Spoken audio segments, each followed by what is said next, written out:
और 7वें अध्याय का कल आपने 19 श्लोक तक सुना था। और 19वें श्लोक में क्या कहा था भगवान ने कि बहुत जन्मों के अंत में आखिरी जन्म, बहुत जन्म साधना करते करते करते करते जब साधक की स्टेज आ जाती है कि अब तो बस कुछ संस्कार ऐसे रह गए जो छूट नहीं पा रहे, और अध्यात्म के संस्कार इतने बढ़ गए हैं कि जिसके बिना रह नहीं पा रहे, तो वह साधक जब जन्म लेता है तो जो संस्कार कुछ एक रह गए थे उनका भोग करके वह तुरंत अपने स्वरूप की प्राप्ति कर जाता है।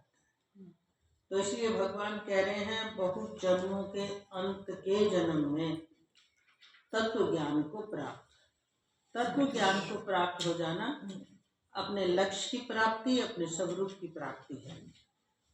तो तत्व ज्ञान से पुरुष सब कुछ वासुदेव जी है। तत्व ज्ञान में क्या होता है यह आपको गीता जी के माध्यम से भी पक्का निश्चय हो जाना चाहिए कि सब कुछ सब में वासुदेव ही है।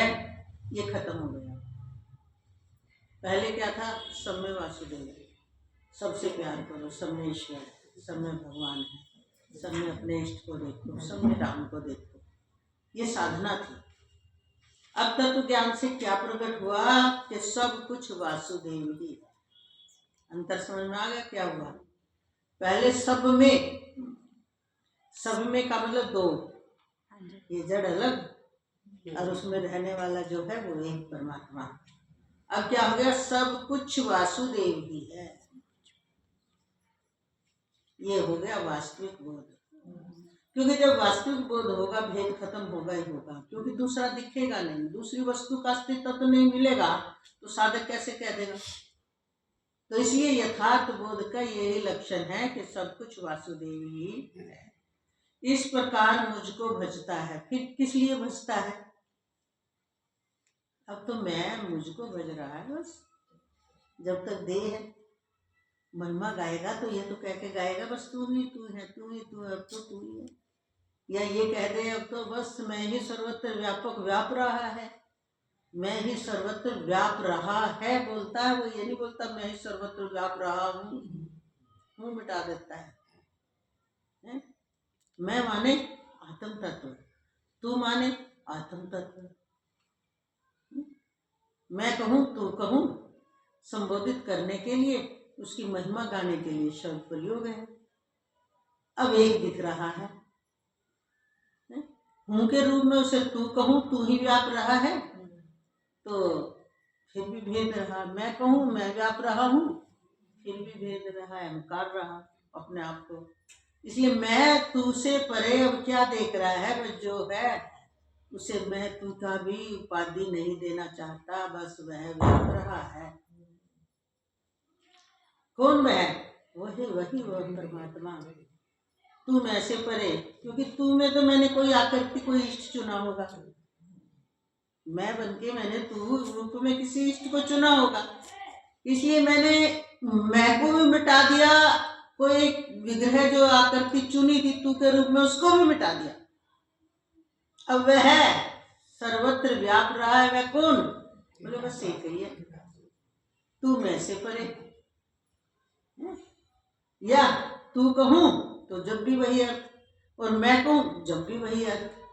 यानी वहां मैं भी जो बोल रहा है वो अहंकार शून्य बोल रहा है, और तू बोल रहा है तब भी पक्ष शून्य बोल रहा है।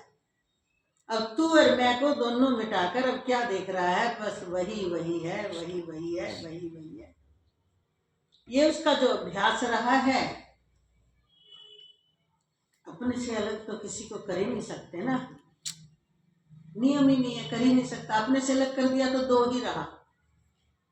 तो अब मैं तू का जो व्यक्तिगत सीमित मैं थी वो मिट गई। अब जो सीमित तू था, मेरे तो राम जी हैं, मेरे तो कृष्ण है, या मेरे तो शिव है, या मेरे तो गुरु है, अब वो व्यक्तिगत मिट गया। अब गुरु तत्व जागृत हो गया, शिव तत्व जागृत हो गया, राम तत्व जागृत हो गया, कृष्ण तत्व जागृत हो गया, अनु तत्व तो एक है।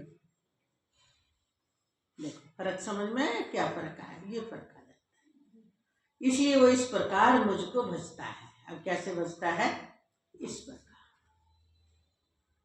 वह महात्मा अत्यंत दुर्लभ है, ये ध्यान में देने की बात है। इतना आसान नहीं है ये इस प्रकार प्रकट में आत्मसात, अंदर बाहर, दाएं बाएं, ऊपर नीचे, आंख बंद आंख खुल, रात दिन, सोए जागे, बैठे, क्रिया करते, बिना क्रिया करते वह प्रकट हो गया है। अब छुपता नहीं है। छुपेगा कैसे? वो ज्ञान रूपी चक्षु का ऑपरेशन हो गया है ना, ज्ञान रूपी चक्षु खुल गया है। और उस ज्ञान रूपी चक्षु में तो वो ज्ञान स्वरूप ही सर्वत्र व्यापक प्रकट है। अब वो छुपने का विषय ही नहीं रहा। मैं ध्यान में जाऊं जब वो दिखता है, बाहर आऊं जब वो दिखता नहीं है, विषय नहीं रहा। देखो किसी की आंख से जब तिमिर आ जाता है, अब वो ये नहीं है वो मुझे ये तो तू आया तो साफ दिख रहा है, वो दूसरा आया तो साफ नहीं दिख रहा। तिमिर है तो तिमिर है। जब ऑपरेशन कर डाला और तिमिर हट गया, अब 6/6 उसे दृष्टि मिल गई, तो वो क्या देखता है? पूरा देखता है। अब मान लो वो ये थोड़ी है कि जब मैं कहीं एक जगह बैठता हूँ या प्रकाश में निकलता हूँ तब दिखता है, वैसे नहीं दिखता, क्योंकि तिमिर ज्ञान रूपी तिमिर हट गया है उसका। चरम चक्षु का तिमिर रूपी रोग मिट गया है। तो ठीक इसी तरह अज्ञान रूपी तिमिर के हटते ही उसे हर समय दिखता है, हर समय, हर क्षण, हर पल, बिना बोले या बोले वो खुल गया नेत्र। इसी को 10वां द्वार बोलते हैं, इसी को ज्ञान नेत्र बोलते हैं, इसी को विचार नेत्र बोलते हैं, इसी को तीसरी ज्ञान दृष्टि बोलते हैं। अनेक नाम, लेकिन उस एक के ही ऐसी दृष्टि खुल जाती है। इसलिए भगवान कह रहे हैं वह महात्मा अत्यंत दुर्लभ है। उन भोगों की कामना द्वारा जिनका ज्ञान हरा जा चुका है, वे लोग अपने स्वभाव से प्रेरित होकर उस नियम को धारण करके अन्य देवताओं को भजते हैं, अर्थात पूजते हैं। क्या कह रहे हैं? अब आगे आप भोगों की बात कर रहे हैं भगवान।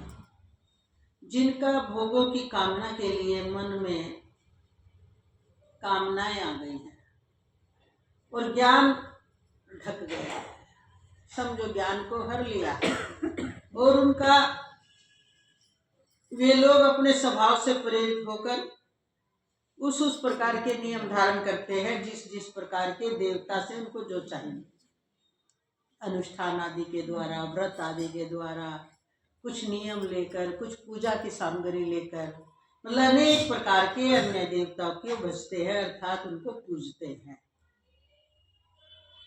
कौन पूजते हैं? जिनका ज्ञान हरा जा चुका है, जिनको ज्ञान नहीं। अब देखो ऐसे व्यक्ति को क्या कहोगे? अज्ञानी कहोगे ना। भगवान श्री कृष्ण जी मना कर रहे हैं, मतलब ये यथार्थ से बहुत दूर है ऐसे व्यक्ति, फिर भी लगे हुए इसी में है।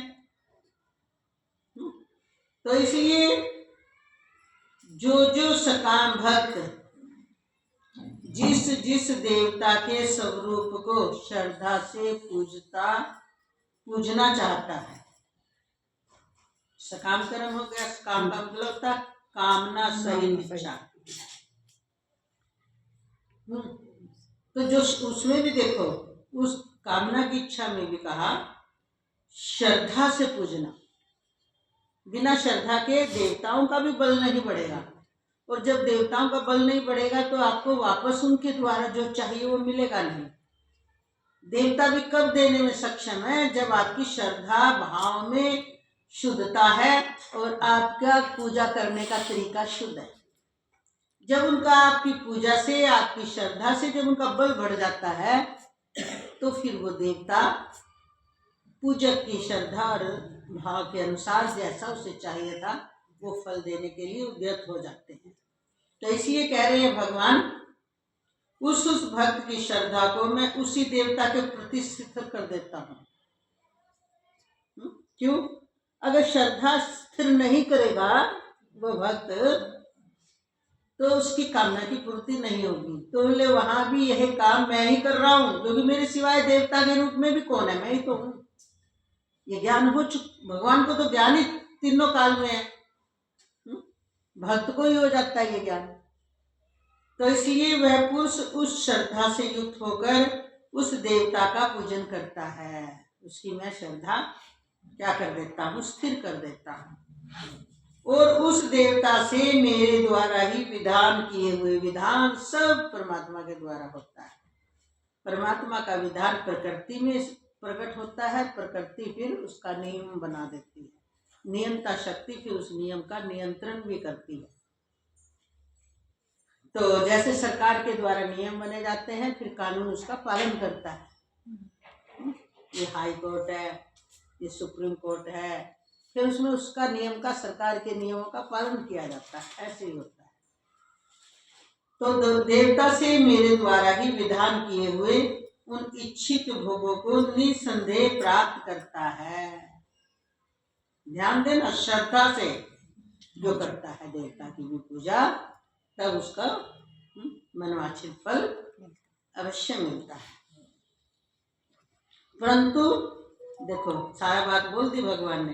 अब देखना, परंतु उन अलग बुद्धि वालों का वह फल नाशवान है। हमारे लिए भी आप लोग कई बार बोल देते हो ना, गुरु जी कभी तो आप बहुत हौसला बढ़ा देते हो, कभी डाउन फेंक देते हो। तो हौसला ऐसे भगवान ने तो यही किया है, फिर सच्चाई तो बतानी पड़ेगी, रिजल्ट तो ये है इसका। इसलिए भगवान ने क्या शब्द प्रयोग कर दिया, अल्प बुद्धि वाले। इसको सुन के तो लगा होगा देखो भगवान भी समर्थन कर रहे हैं, जो भगवान के द्वारा ही वह विधान किया हुआ, स्थिर किया है, देवता को स्थिर करते हैं, और श्रद्धा के द्वारा उनकी पूजा किया हुआ उन्हें फल प्राप्त होता है। लेकिन ऐसे लोगों को भगवान क्या कह रहे हैं, परंतु उन अलग बुद्धि वालों का वह फल नाशवान है। कोई भी फल मिलेगा ना, सब नाशवान है। इसलिए आत्मा फल नहीं है, आत्मा तो सिद्ध है, उसे किसी साधना के द्वारा सिद्ध नहीं करना। जो किसी साधना के द्वारा वस्तु मिलती होगी तो वो जाएगी भी, ये समझ लेना।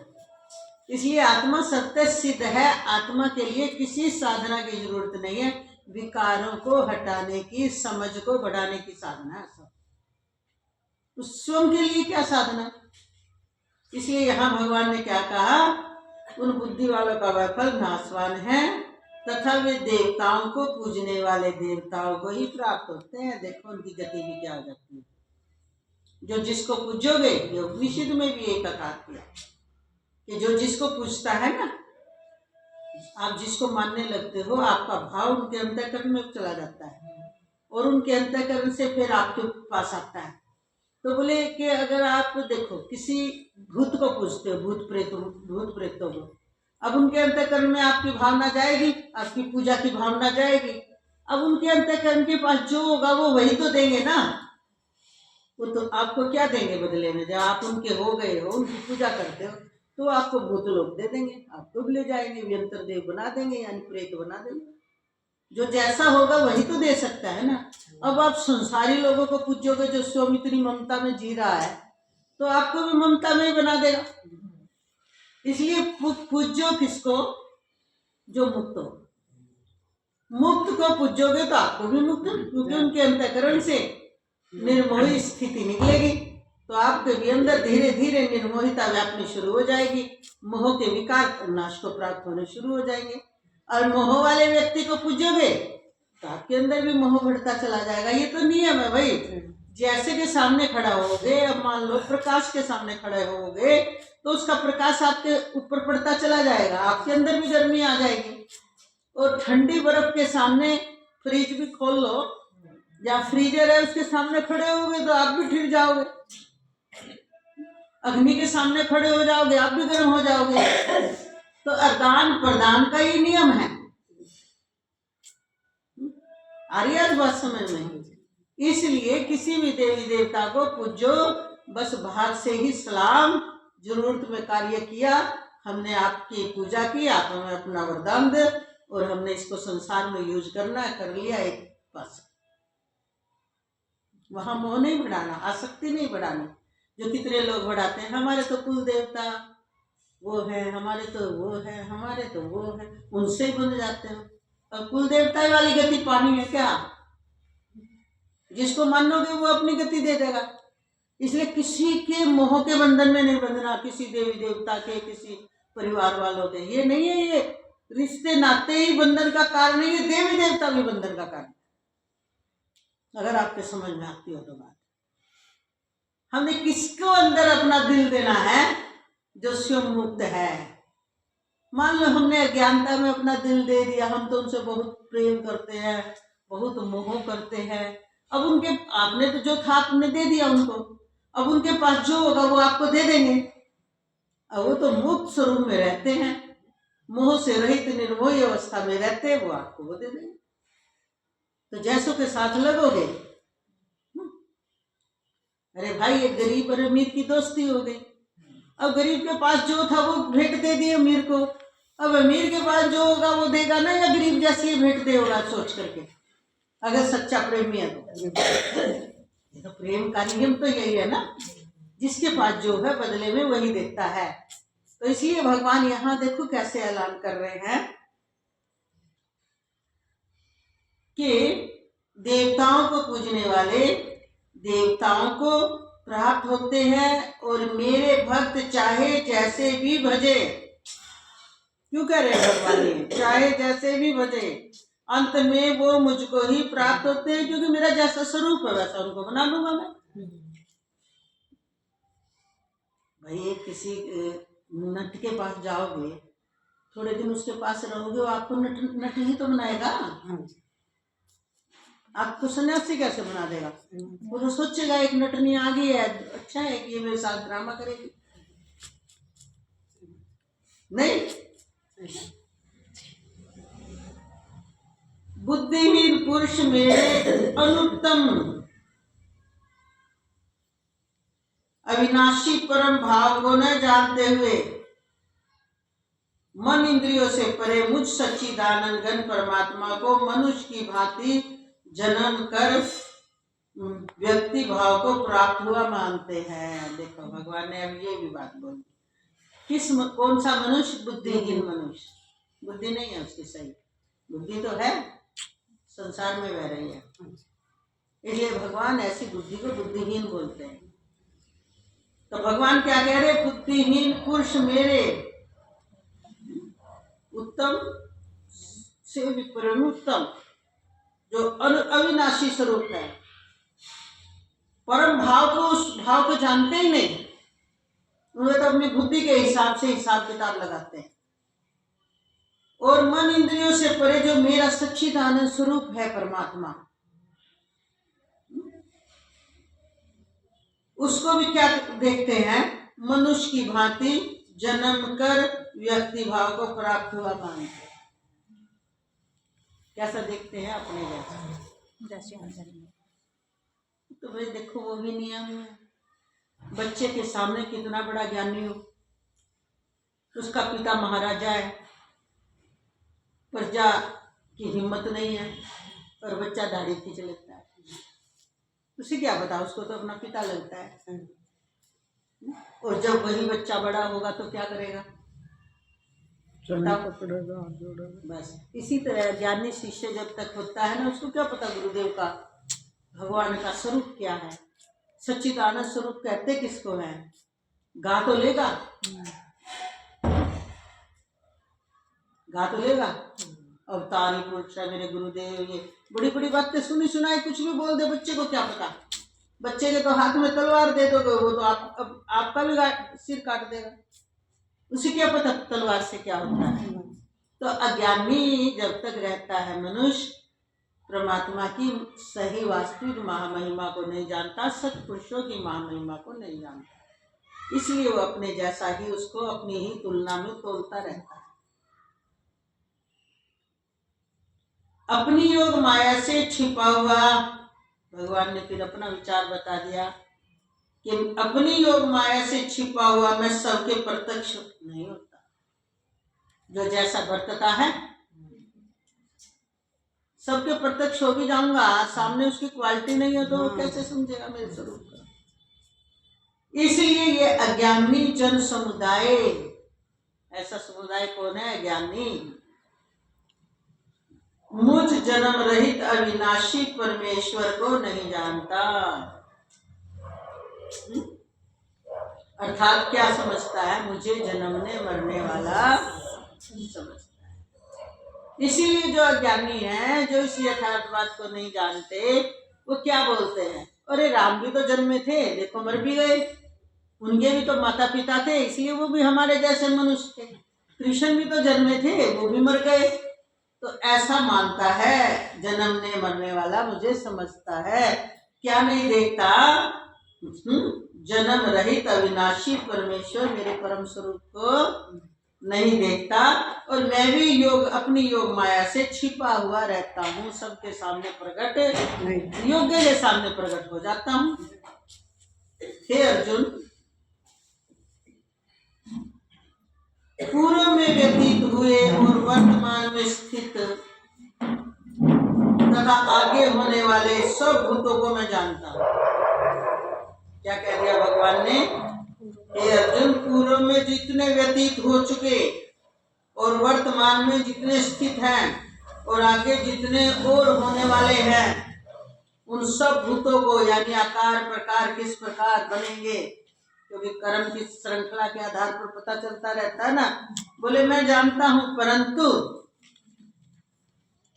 मुझको कोई भी श्रद्धा भक्ति रहित पुरुष नहीं जानता। देखो यहाँ पर ये नहीं कहा मुझको कोई नहीं जानता, श्रद्धा और भक्ति से रहित जिसका चित्त है वो नहीं जान सकता। जो श्रद्धा भक्ति सहित है उसको भी वही ज्ञान हो जाता है।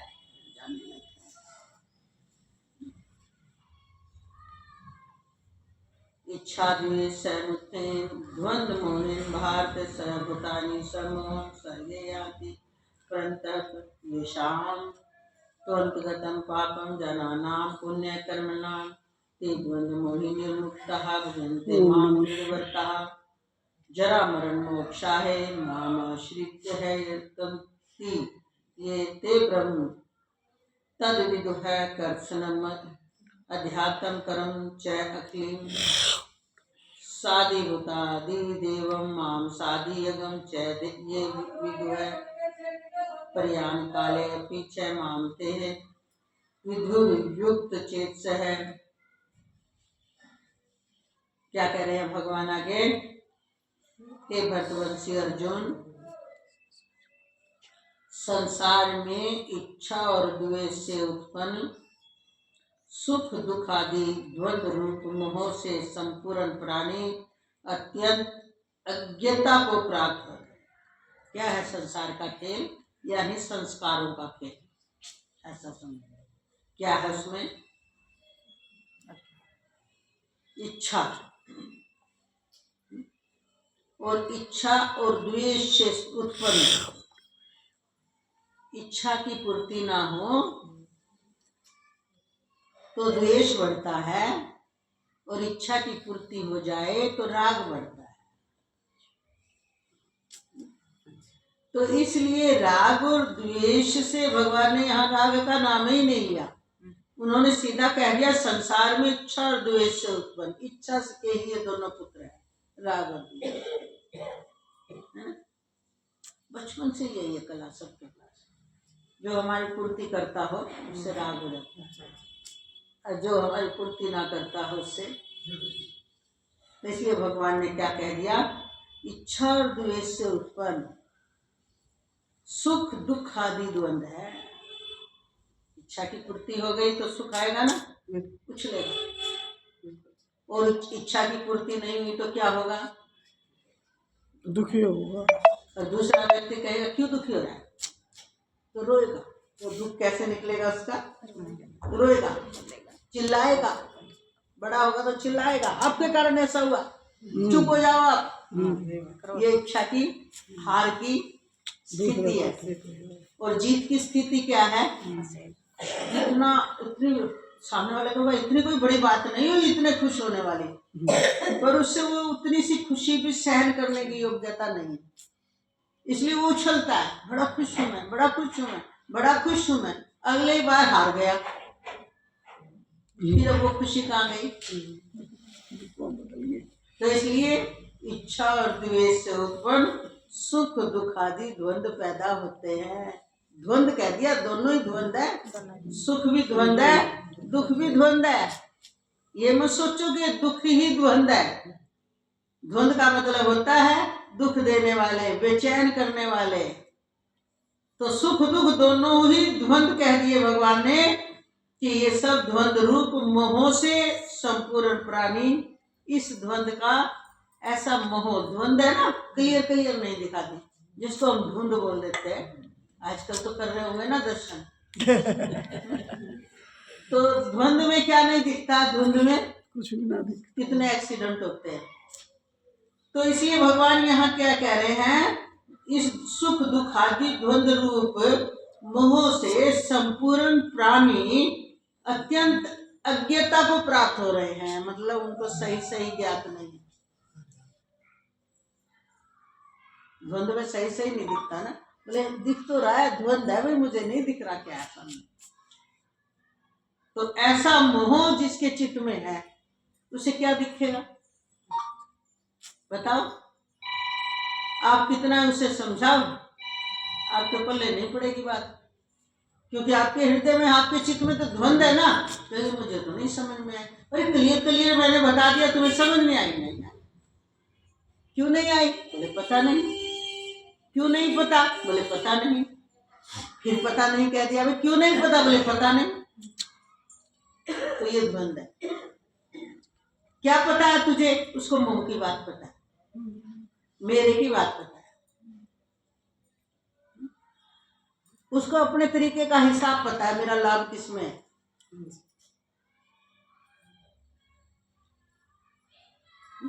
ऐसे व्यक्ति को कई बार हम चालाक भी कह देते हैं। उसको इतना पता है कि जो ये तरीका बता रहे हैं उसमें तो 20 रुपए मेरे चले जाएंगे, इसलिए वो अपनी बात को आरोपित करता है। पता तो है उसको, पर उसने इतना पक्का जचा रखा है कि मुझे लाभ होना चाहिए, इसलिए वो हानि की बात सुनता ही नहीं। तो मोह ये होता है। मोह वाला व्यक्ति, अरे नहीं तू गलत निर्णय ले रहा है, मोह के कारण तू, इस व्यक्ति के मोह के कारण इसे बचा रहा है, जबकि ये पाप है। बोले पता नहीं, मुझे तो इतना पता है, मुझे इसको बचाना है, ये मेरा है। जितने द्वंद्व, जितने झगड़े, जितने व्यवहार खराब, जितने एक दूसरे की बात ना समझने से तो है, पता नहीं, मोह के कारण अपना का पक्ष लेते हैं। चाहे वो 100% गलत है, पर सामने वाले की बात सुनेंगे नहीं, क्योंकि मोह के कारण अपने पक्ष वाले को हानि होती हो तो तीसरे व्यक्ति की बात सुनेंगे नहीं, चाहे कितना कसूर है, झट कहेंगे नहीं नहीं, मेरे बच्चे में तो दोष हो ही नहीं सकता। क्यों? क्योंकि वो मेरा बच्चा है। फिर तेरा बच्चा है तो उसमें दोष क्यों नहीं हो सकता? क्योंकि उससे मेरा मोह है। तो अपने मोह को चारों तरीकों से आरोपित करता है, इसलिए उसका ज्ञान क्लियर प्रकट नहीं होता। इसलिए भगवान ने यहाँ क्या कह दिया कि मोह से संपूर्ण प्राणी अत्यंत अज्ञता को प्राप्त हो रहे हैं। अत्यंत अज्ञता उनके अंदर, सामान्य अज्ञता तो मिटा भी दी जाए, पर कैसी अज्ञता है? इच्छा और द्वेष, इच्छा दृढ़ करवा है अंदर में, और इच्छा की पूर्ति नहीं तो वो मेरा कोई नहीं लगता, चाहे कोई भी। और जिससे मेरी इच्छा पूरी हो रही है, चाहे वो डाकू है तब भी मेरा है, क्योंकि मेरी तो पूर्ति कर रहा है ना। अरे तुम्हारा पति बहुत गंदा आदमी है, बोले होगा, मेरे लिए तो बहुत बढ़िया है। बोले मेरे लिए तो सारी इच्छा पूरी कर रहा है, इसलिए मेरे लिए तो मेरा आदमी है। अरे नरक में डाल देगा तुझे, मुझे क्यों डाल देगा? मैं तो उसकी पत्नी हूँ, मेरे लिए भोजन और वस्त्र आदि और रहने के स्थान की व्यवस्था कर रहा है। यही तो कहा था रत्नावली कर डाकू के माता पिता और पत्नी ने, भी हमें क्यों पाप लगेगा, हमें क्या मतलब, हमारे तो अब चोरी करके लाता है, डाके डाल के लाता है, उंगली काट के लाता है, संतों के झोले खोज के लाता है, हमें क्या मतलब, हमें तो ये पता हमें रोटी दे रहा है, हम क्यों पाप के भागी बनेंगे। तो ये होती है इच्छा की पूर्ति में अज्ञता, जानते हुए भी स्वीकारना नहीं, हठ धर्मी, अपनी अज्ञता के कारण अपनी बात को ऊपर रखना, किसी की नहीं मानते ऐसे, चाहे उन्हें कोई बड़े से बड़ा संत समझा दो, चाहे सत्शास्त्र समझा दो, पर अपना हट आरोपित रखते हैं। इसलिए ऐसे मनुष्य अज्ञता को प्राप्त हो रहे हैं। परंतु निष्काम भाव से श्रेष्ठ कर्मों का आचरण करने वाले, ये तो हो गए कौन है, संसार में इच्छा और द्वेष से बंधे हुए व्यक्ति। अब दूसरी साधक की वर्णन कर रहे हैं भगवान कि जो निष्काम भाव से श्रेष्ठ कर्मों का आचरण करने वाले हैं, जिन पुरुषों का पाप नष्ट हो गया है, उन पुरुषों में पाप नहीं होता। पाप का मतलब वो दुखी नहीं रहते। दूसरा पाप क्यों नहीं होता, वो सबको सुख देना पसंद करते हैं। क्योंकि दुखी क्यों नहीं होते, क्योंकि उनका आचरण ही निष्काम भाव है। निष्काम भाव से